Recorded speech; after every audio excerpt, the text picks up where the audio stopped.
Okay, so yeah, she's coming along.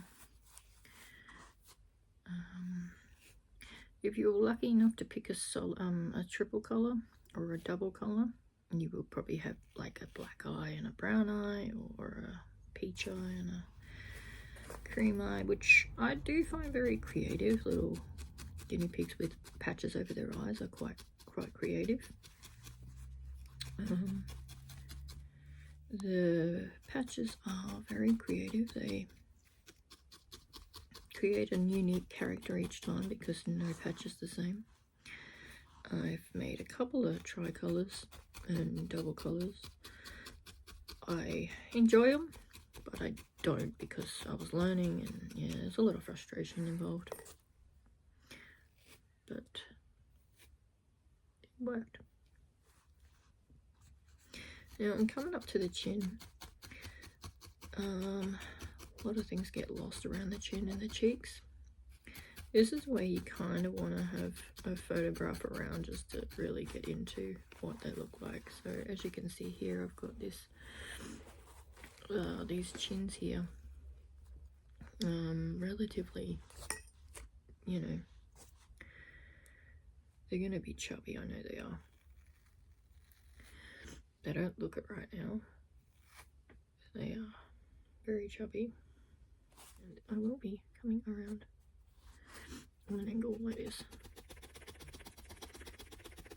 If you needed to add more chin, cheek area, you wanted to add more cheek on it, you can. Don't be thinking not. I'm just going to get some of this extra fluff and just fluff it down in behind that ear, just because I can. And also, I don't want to put fur in there. I just want to kind of meet out some colour, so it's not white. Oh, this guinea pig is a very orange guinea pig. It's very orange. You can do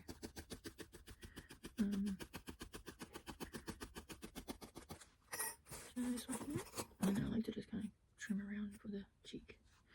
Don't think it's a genius-y or anything. I will trim it off all as I go. Hence why I don't worry about doing the eyes until after the fact, which I'll probably do some white. I mean, pink, peachy pink. I do agree that the pink that is supplied in the kit is a lot lighter. You can definitely add your own colours.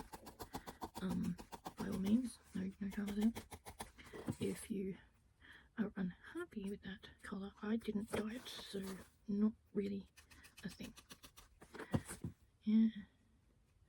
So this is coming up. Now, it's tricky because I'm definitely coming up to the hay base where everything wants to kind of grow together. So you got the eyes that go round, and you got the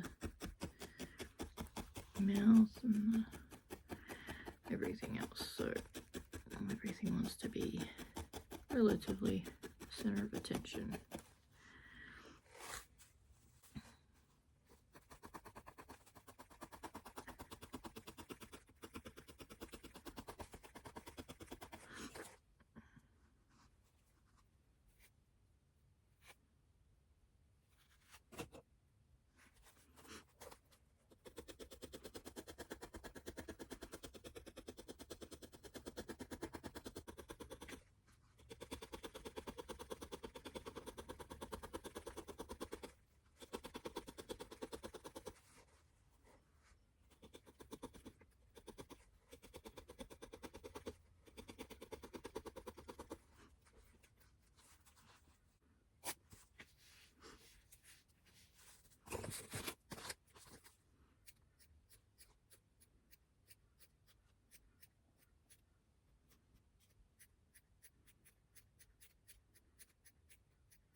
So as you can see, he still looks a bit whiskery.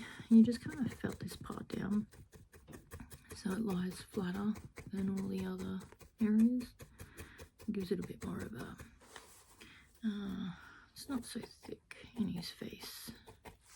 I mean, you can make him thick, there's no denying it. Some guinea pigs are very bushy in the face. I like to kind of tack everything back, give them, you know, a bit of a structure when I tack them down.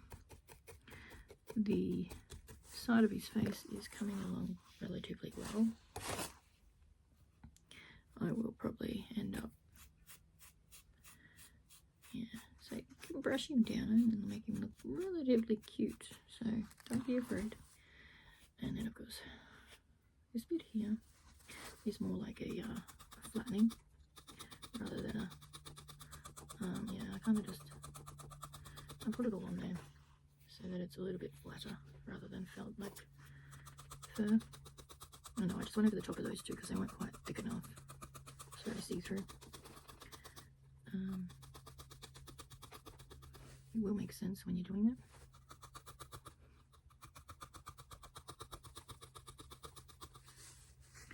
The idea is to make it look like he's kind of got a nose ridge. My cat has decided to announce itself because I'm talking. She can't understand why I would be talking to myself in a room. So as you can see, I brush it all out. Now it looks a bit like a capybara. If that's what you're going for, then yay. I wasn't. FYI. This is here. I will just quickly felt underneath that ear as a flat bit because I don't like. You could probably felt under there before. You know, you could felt that part of the head before you actually attach the ears. That way you know what they are. If you're lucky, I might do another tutorial on a double color. And then we can get this. And we can add this bit here. Just get his little chin in there. His little cheekbones quite relatively there. Same with his neck bone. I like to emphasize the neck and I don't think they were actually emphasized as a guinea pig, but I like to emphasize them. I think they like to call them be one big blob of fur. I know she's coming along. She's very very orange. I mostly chose this color for the camera so that you weren't struggling with what color or what was happening, because some colors disappear on camera. And I didn't like the idea of you not seeing what I was doing. The good news is this is relatively coming along and we are almost done. I haven't figured out what I'm going to do yet. Thanks, Richards.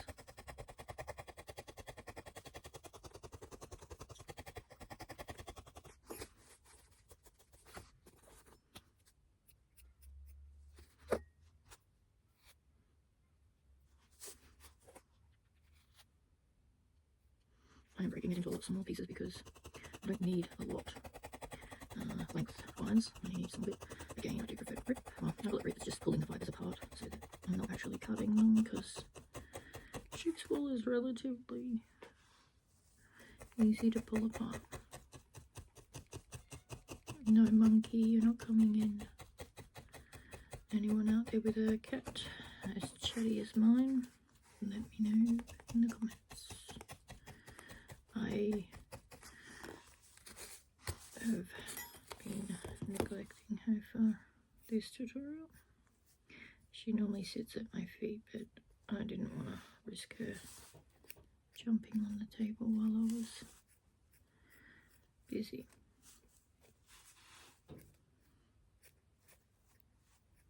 As you can see, yeah, things happen.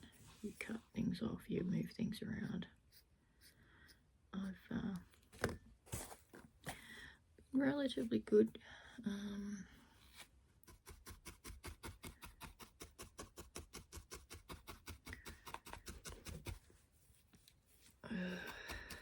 if wool makes you itchy, you may be allergic. I kind of think I am, because I get really itchy if I do it for too long. But as I've been told, it's not the wool I'm allergic to, it's the oil from the sheep. So I can never own a sheep farm, which I'm okay with. Sheep smell. Although I do love the smell of sheep wool. Always reminds me of my pop's place. Very homely and welcoming.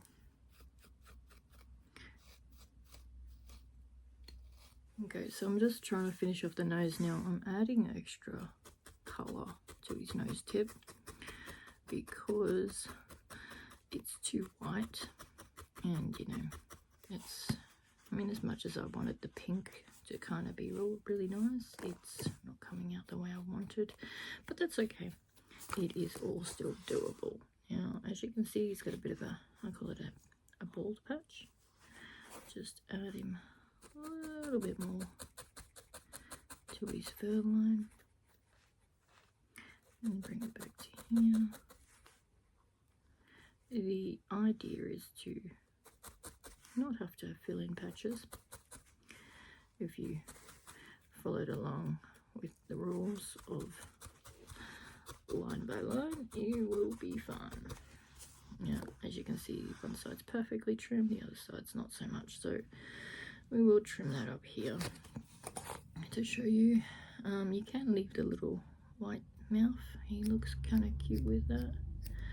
This is where you will want to get your shearers. I have a love-hate with shearers. I do. I have a love-hate. I love them, but I hate them because I tend to cut way too much off when I start using shearers. As you can see here, I'm just gonna straighten these down so that I can get that nice little guinea pig look. They're a bit fluffy, but that's okay, because guinea pigs are very soft on the face, so you want to kind of create that softness. If you feel there is too much fur, shear away. Shear away.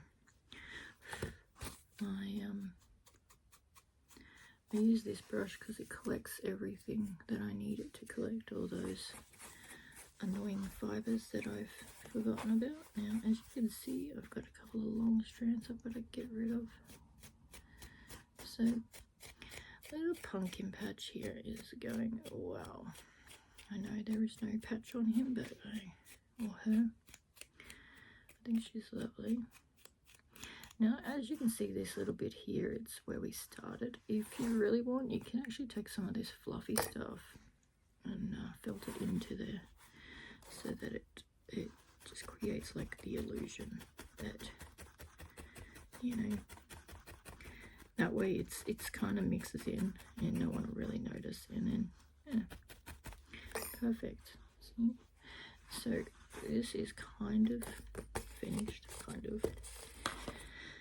It's trimming. Trimming is fun. Trimming is always, it's a slow process. You will either love it or hate it. Now, if you've come this far and you go, oh my god, I made a baby guinea pig, I'm so excited, I can't wait to start a dog or a cat, this is the easiest shape to work from, because it neither has long legs or, well, I guess cats have a strange, and like horses, they have a strange kind of way to their legs, so it is a process that you can definitely master, and you can definitely get back to trying all kinds of things. I will be looking into doing core shapes in the future. Like I said, these lovely little feet are now literally forgotten because they're in the fur. As you can see, they are there, they're just so forgotten. Nobody cares about them anymore. Which is kind of how a little baby guinea pig, he hides his little fur. I'm probably gonna, and I don't wanna. I love hate, I tell you. It's a love hate. I have no qualms with you doing what you feel comfortable with. The good news is this little guinea pig has come along, and what do you know? I actually did finish something today. So that took roughly a day and a half. If you had to go to sleep like me, it's not a hard feat. It is about time, I guess, if you're a time management person.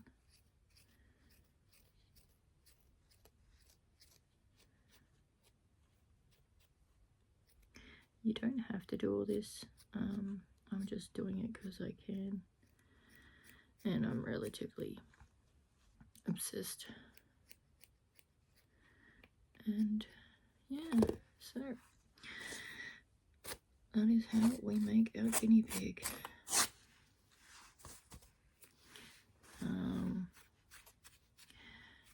If you enjoyed this, please send a like or comment, and I would be more than happy to send back a smiley face or a thumbs up, because, you know, acknowledging people's always fun. But as they say, happy felter, not an expert felter. If you've bought this and you are an expert, please, by all means, send me your work. I will be very, very happy to see your designs. Don't be afraid. I'm just putting in some extra swizzles here because he's a bit anorexic on that side. When I say anorexic, I mean hair, not skinny. Yeah, I know, I sound relatively dead. You can add colour or fur at the end of ideas. It's not like it's a crime, it just, so it's the thing. I've come so far with what I've started out with, as you will see in the playback. This is how we make our guinea pig look like a guinea pig. Now I'm gonna go in here and get some of this.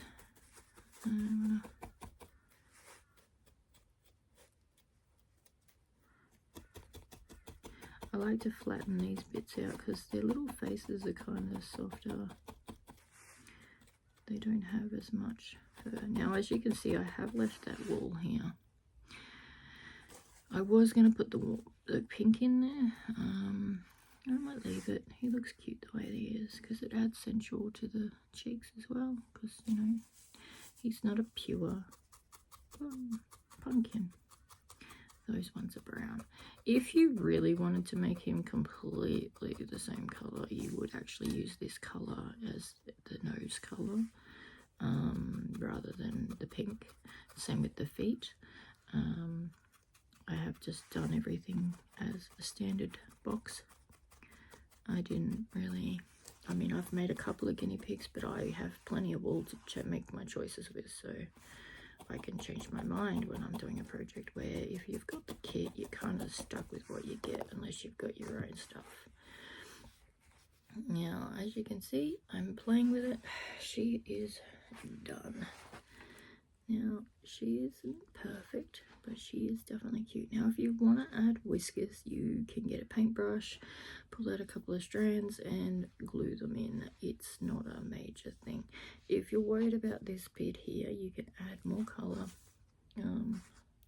or fluff to it if you really want, so that it can be really, you know, noticeable. Because some guinea pigs have a really, really soft, fluffy nose. Like the fur literally goes right up to it, like a rabbit almost. Their noses are very similar, but not quite, because a rabbit's nose has more twitchiness happening. So again, up to you if you want your chin or your cheek or your bottom lip. If you really want to define that, I would suggest doing that. Don't be afraid to have all these things happening. And that is how we make our guinea pig. So, thank you for watching, and I hope you enjoyed your creations with your guinea pig box and all the fun stuff that came with it. It was a pleasure, and yes, this is how you make your baby guinea pig. Congratulations, you have succeeded in doing what we set out to do. So by all means, send a like, send a place, and cheerio. Have a good day. Bye everybody.